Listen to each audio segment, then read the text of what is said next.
Welcome to Urban Psychologist, episode one. This is my podcast. I'm Zaire Ali.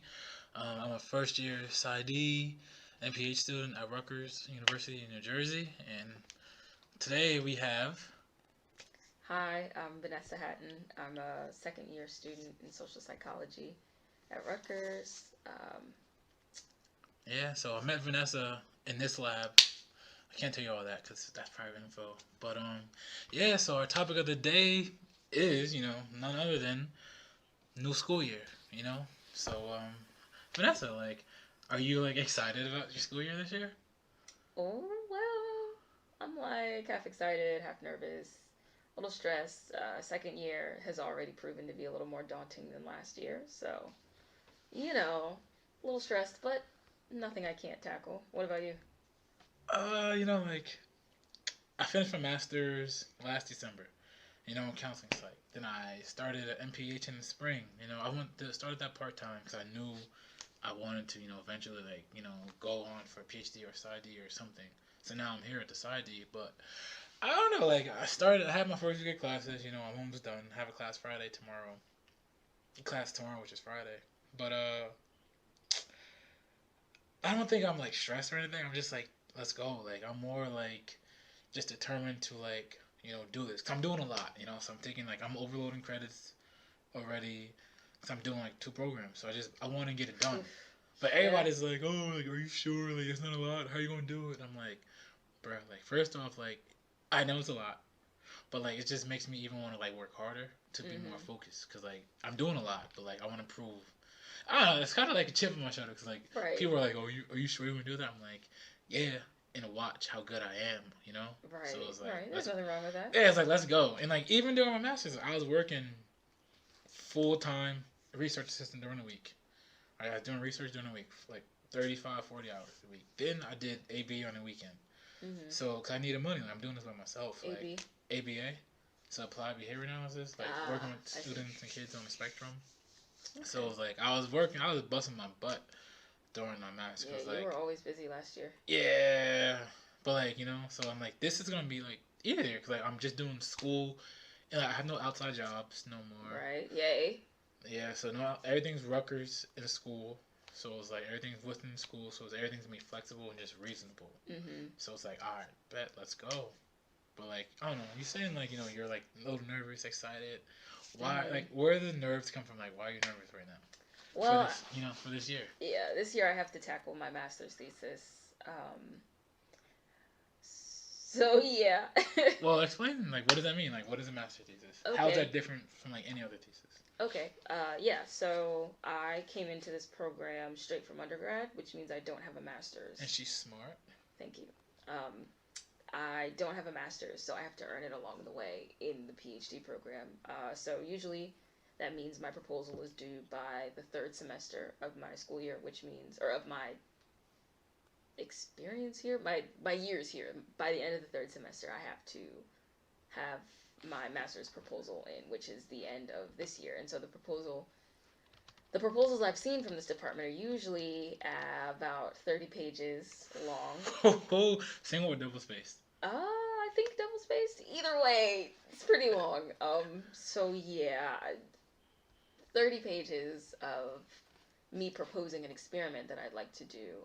So the experiment I really care about, but you're stressed. Yeah, it's a lot. It's I feel stuff like that is pressure, not from anybody else, pressure from you. Because number one, you're here, there's that being here. Number one is damn, I'm here.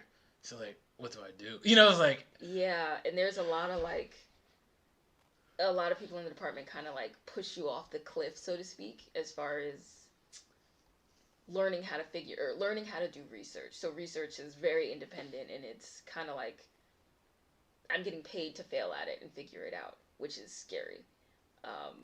But isn't that how being a social psychologist, isn't that how you learn better, by trial and error, Because they're not going to, let you, you're here, they're paying you to be here, so they're not going to let you, die, or, Yeah, in theory, they're not going to punish me for my failures.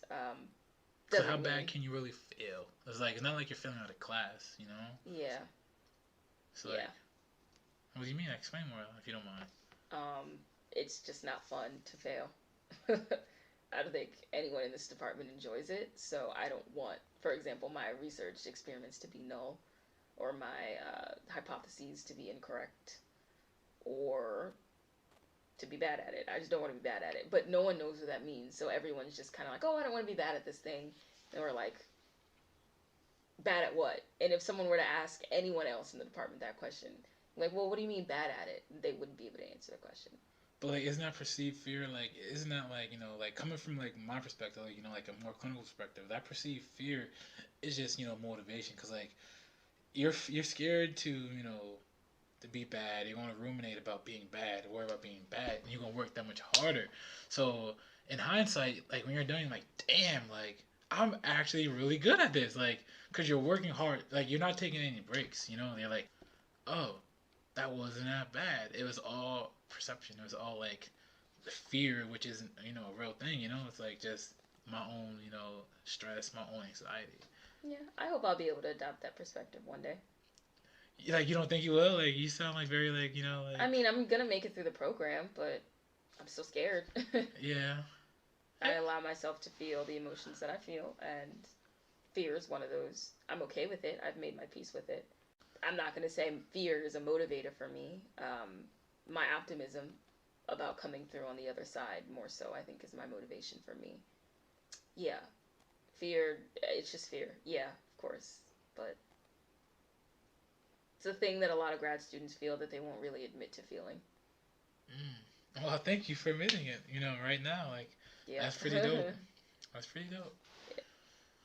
Okay, first year's done. Like, all right, you're not a newbie anymore. So, like, now, what do you expect from yourself this year? What do you expect to accomplish? And what are, like, okay, start of semester. What do you see happening before winter break? Like, what do you need across your checklist? So I'm big into like spirituality, I guess, at the moment. So 2 is a huge number for balance, and harmony and peace. So in my second year, my 2 year, I expect to maintain balance and learn how to balance. So my first year, it was just constant. Go, go, go, go, go. Get it done, get it done, get it done. But I didn't stop and breathe and think, okay, well, what happens if you don't get it done during this time frame?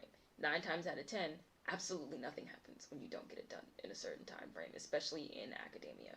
So it's kind of like, well, it just didn't get done, and I'm kind of expecting myself to learn that more this year. Balancing my sanity with my work, and also being able to separate the two.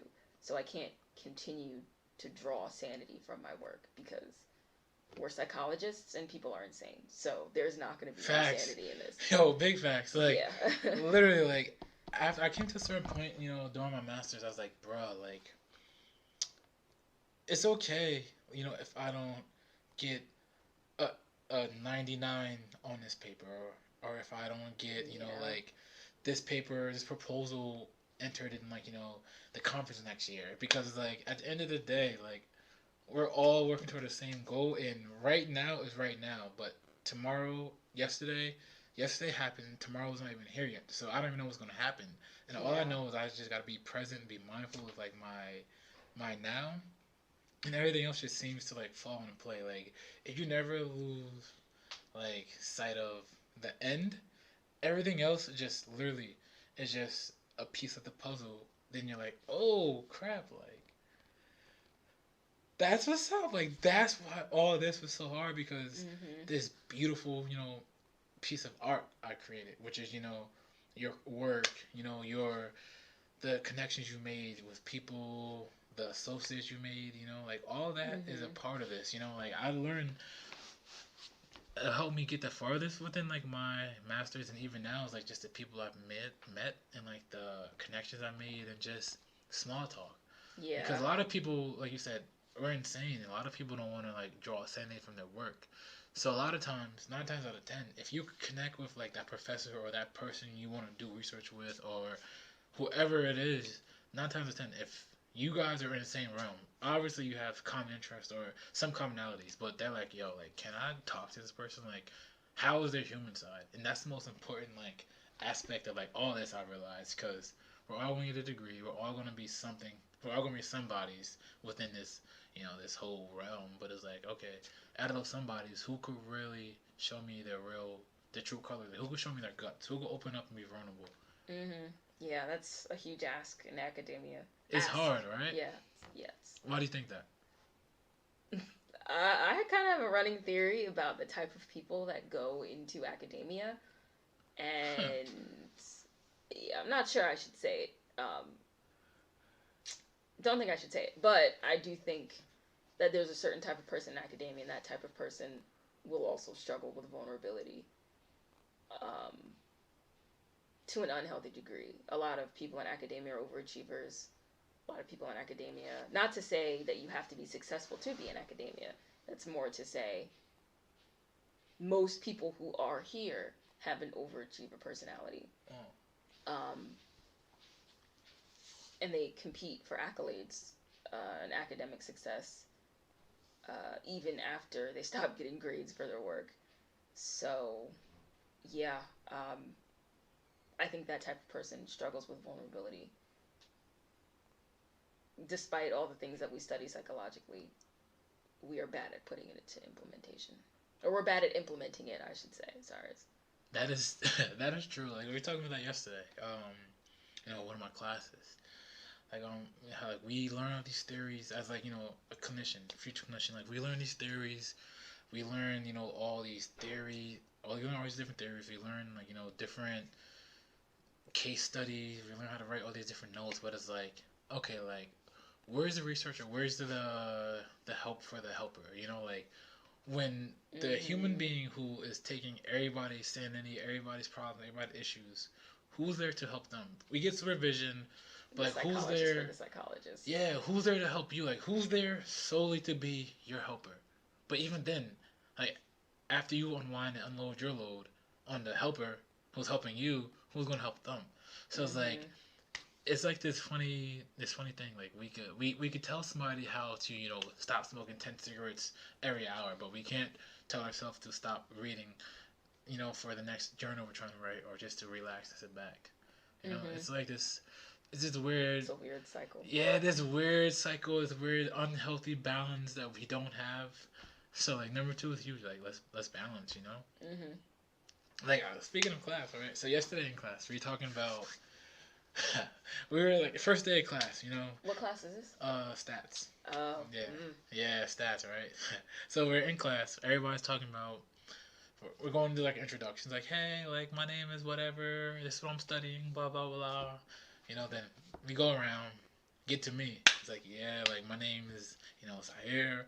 I'm here, this is what I'm doing. This is what I want to study. I was like, I want to study, like I'm thinking about doing a dissertation on, the effects, of and correlation between PTSD in inner city youth and PTSD in youth within like war-torn refugee countries.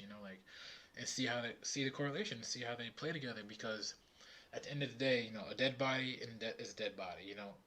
Seeing gun violence and being exposed to gun violence is the same thing. A war is a figure. It's like a figure. A war is battles, fighting. A war is just very. There are more definitions of war than we give credit for. Yeah.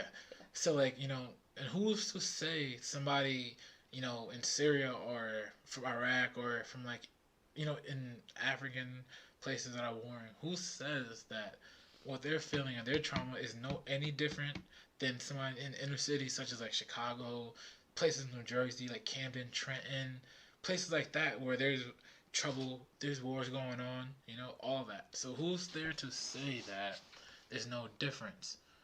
I really think you would like my trauma class that I'm taking this semester. I'm almost sad you're not taking it, because we literally talked about that too.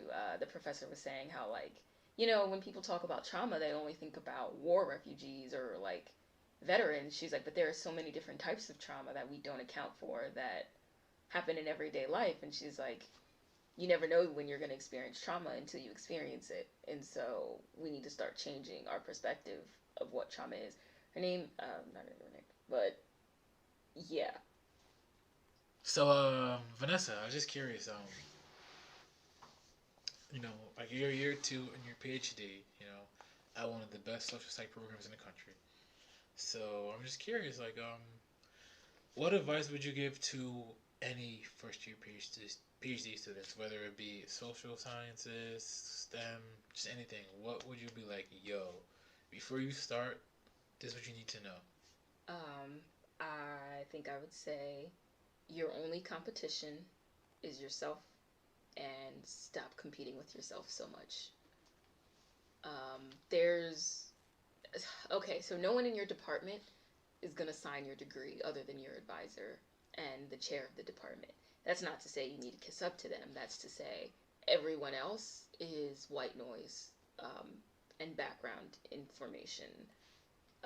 That means you determine your pace, you determine what kind of research you're going to do, grand scheme, and you determine what kind of researcher you are. And you determine what you want to get out of your PhD, what you want to get out of your classes. I would also say remember that, well, maybe I'm only speaking to first year Vanessa in this case, but I guess to myself I would say, remember that you sought out a PhD because you enjoy gaining knowledge, and don't lose sight of that. If you enjoy learning as a process, enjoy learning as a process, and don't turn it into a job. And you're the only person who can turn it into that job. Uh, Basically, I would say it's all in your head. And that sounds crazy. And the only reason that sounds crazy is because no one ever tells anyone who's a PhD student that coming in. And so everyone else in the department won't remember that it's all in their head. But you need to remember that it's all in your head. Wow. Thank you. That's some advice I could take, going into, like, my program, like, something, learning. That's what we're here to do. Like, we're here really just to learn. At the root most of everything, like, we are students. We are here to learn and to help, put ideas out in the world and help teach people to learn. Help spread ideas for other people to learn, to, come to grips like, oh, like, this is a different way to think about something, which in actuality is another form of learning. So, yeah. Okay. Okay, Miss Vanessa, the future PhD. Okay. Wow. Thank you. Yeah. I'm gonna bring you to one of my classes one day when I'm teaching, if I teach, which I won't. I'm a clinician, not a teacher. But so Vanessa, okay. Okay. Thank you for that. First year advice. Aside from that, it's funny, quite random question. 3 things first year PhD students must bring to class. What are they? 3 things you have to bring to class. Yeah, it's like, doesn't matter, like, teacher wants you to, or just 3 things you're like, yo, you can't leave home without. Your computer, so you can take all your notes, and multitask during class. A charger for your computer, and a coffee. Coffee. You're gonna need a coffee. What's your go-to coffee? What's my go-to coffee? Yeah. I have a Keurig. What flavor? Okay, what's in your Keurig? Like, what do you put in there? I do hazelnut, almond milk, and I'm gonna sound real bougie, but the coconut sugar from Trader Joe's. Yeah, I love TJ's. Yeah, I use coconut sugar from Trader Joe's. Shout to Trader Joe's. Like, that's the spot. Okay, your coffee. I love coffee. Maybe tea. Maybe tea if you Green need tea. it, but yeah. Whatever keeps you energized, you should have it in your book bag. Okay, so what's the most important thing you've learned since you've been in your PhD program? Single most important thing you've learned. Oh, I've learned myself. Okay, speaking of yourself, right? When you're not in school, when you're not, like, stressing over, like, a class or whatever, how does Vanessa Hatton, how does she unwind? How do you, like, when you're just like, I want to chill, I want to enjoy my, I just want to enjoy, like, being me right now. What is it that you do? I write, so you've heard of lo-fi music, right? It's like, yeah, background noise, or it's not background noise, but you know what I mean. Like, it's like soundscapes, except cool soundscapes. Yeah. Yeah, so I'll turn that on. I'll dim all the lights in my room, light a couple candles, turn the music on, and read. No Sade? I try to save Sade for special occasions. Oh, okay. Let's go back to the normal topic, miss. So what do you write? What kind of like do you write? Like research papers for fun? No. Don't write research papers for fun if you're gonna go to a PhD program. If that's your wave, like do it, but you're not gonna get peace from that, okay? No, I creative write, so I write short stories or essays about anything. About anything. Cool. So that's what's up. How'd you get into that? I've been into it for a while, actually. I've been doing it since like middle school. Wow. So you got your 10,000 hours, you think? So? Mhm. You got your 10,000 hours? Oh, more than that, yeah, for sure. So you're like an expert in the field of creative writing now. No, I wouldn't say that, but I know how to do it. And I'm still learning. So one thing I really like about creative writing is that it's a craft. But there is an end in sight. So unlike research, you can actually see the tangible results of your efforts and your learning. So I could learn social psychology till I'm blue in the face and still get a null result for my hypothesis. So it's sometimes in a PhD program feels like your learning doesn't matter. But with creative writing, I can see the tangible efforts of my practice. So I could read a book on writing fiction, and then I could apply it to my work currently, and then I could compare that work to my old work, and I can see a huge difference. With research, it's not always the case. So that feels really good. And what makes you, like that's what you're gonna be doing for the rest of your life, writing. So what made you do that as your hobby? Like, what does it make you feel? Like, what is it about the writing that you enjoy the most? Writing is therapeutic. Feels good to do. It just feels good. I don't know. It's a nice way to unwind. It's a good way to get emotions out in a really creative way. And I call myself a languager, jokingly. I really, really like playing with words. It's really fun because you can manipulate words to be anything you need them to be. So like Lil Wayne. Yeah, like Lil Wayne. I just language is so like language is a baseline for humans. So here we go. So we got Vanessa, the PhD, word playing, writing superstar. Wow. Wow, you gotta come back on like the podcast with me one day when you're like famous for like writing novels or changing the world through your research. Fingers crossed, yeah. And toes. Come on. Yeah, fingers and toes. I'll cross my fingers and toes. Cool. So what would you say to that? Well, pause. You're asking me what I do as hobbies. You've been grinding nonstop, it seems like, for the past 2-3 years. So what are your hobbies? Honestly, I love to cook. Like it's not even a hobby. It's like something I do. I learned to like really enjoy. Like you say, like writing is like is de-stressing, is relaxing to you. Like I love to cook and I love to like see like the finished product. Like I love to like try like a new spice or like a new dish, then put like my own little flavor on it. Cause 9 times out of 10. A lot of things require a lot of ingredients, and I ain't got time for that. Like, I'm not cooking for a family. I'm not cooking for like a lot of people. I'm cooking for me. So it's like, all right, I substitute a lot. And a lot of times I just freelance, cause like the thing I learned about cooking, it's art in a sense, cause it's like it's a little like dash here, a little sprinkle there. For real, dash. It's like one of those things where it's like, okay, like I'm in a mood for something zesty today, or something sweet, or something, savory. So it's like, all right, bet. Like, if I want savory, my go-to, I'm gonna make like a curry with some nice rice, But so you're gonna cook and bring it to the lab one day, yes? Yeah, maybe. Okay. Maybe if I'm first author.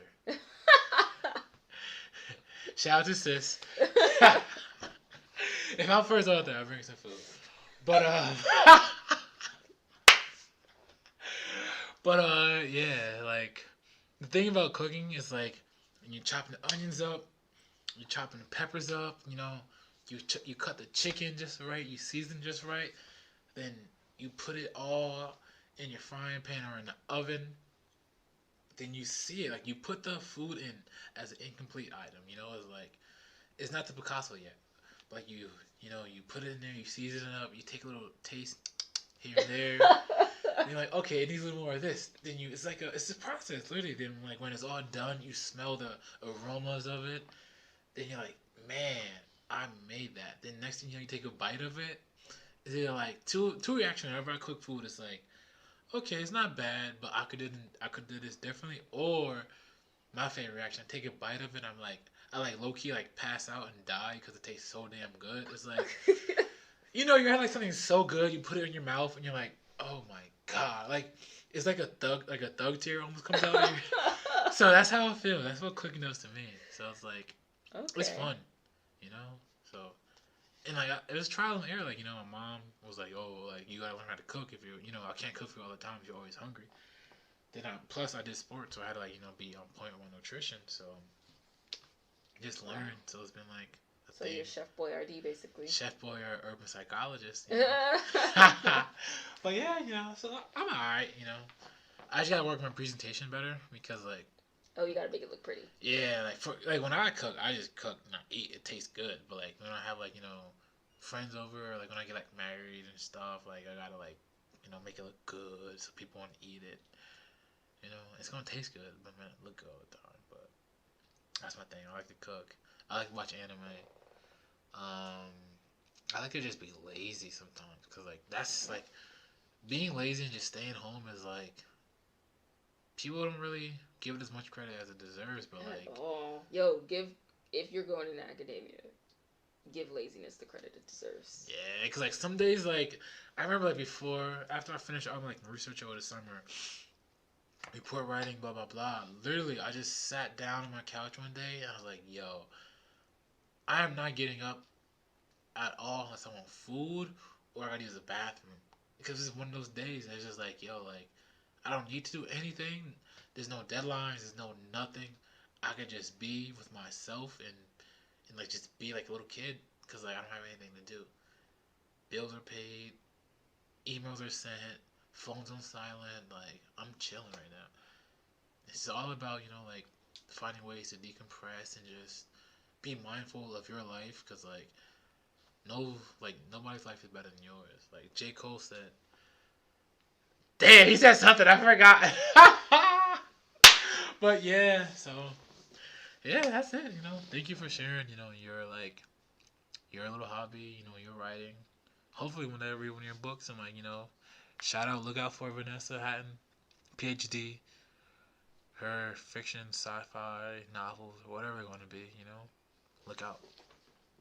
So thanks for coming, Vanessa.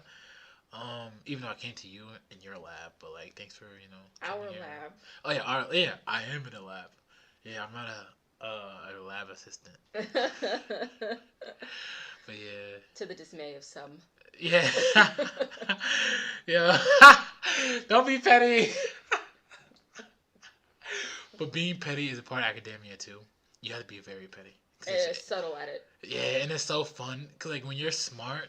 Oh, okay. Even though I said we're going, but I'm gonna come back real quick. The best thing is subtly telling people off, and it feels weird as possible. Then leaving the room, and then I'm like, wait, did they tell me off? And you're like, yeah, I kind of did that. Would you agree, Vanessa? When I try it, I'll let you know. What? Yeah. That's the best. Is like telling people off or like putting somebody in their place, and they're like, wait, they don't realize it. They think they really won, but it's like time out. What did they just say to me? Then by the time you realize it, it's like, dang, like I just lost. I'm telling you, you gotta work on it. You gotta be quick with it. I'll learn. It's a Sagittarius thing, Okay. Alright, see you next time. See ya.